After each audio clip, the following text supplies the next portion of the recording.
Jami'an boye sun bankaɗo hanyar da matan Kano ke bi don smuggling ɗin man bleaching daga Zaria. Binciken da aka kwashe mintuna 1000 ana yi cikin sirri ya bayyana cewa matan Zaria da ke shiga Kano umara ko yawon bude ido ne aka fi samu da fasakorin man bleaching. Binciken kuma ya ƙara da cewa tana dai kungiyar asalin fararen mata a Kano ta yi maraba da wannan tonon sililin, kuma ana sa ran rahoton ƙarshe ya fita a ranar 1 ga watan gobe na wannan shekara.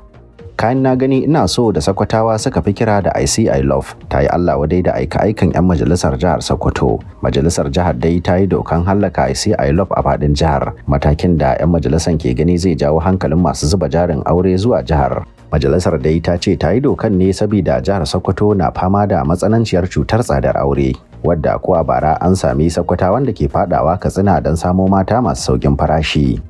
Mai kyau ba ta biya, sabon taken 'yan lemu kenan a garin Kano. Tuni ma aka fara samun 'yan akasa a tsare da suka fara rubutawa a saman teburan su na sayar da kayan marmari a sassa daban-daban na jihar Kano. Sabon taken wani yunkuri ne na janyo hankalin mata masu kyau daga jihohi daban-daban na arewacin Najeriya zuwa Kano. Bincike ya nuna Kano na fama da karancin kyawawan mata tun farkon wannan shekara, kuma hakan baya rasa nasaba da ɗauki daidan da Daurawa suka ta yi wa mata kyawawa a Kano shekaru 7 a jere ba sassauci.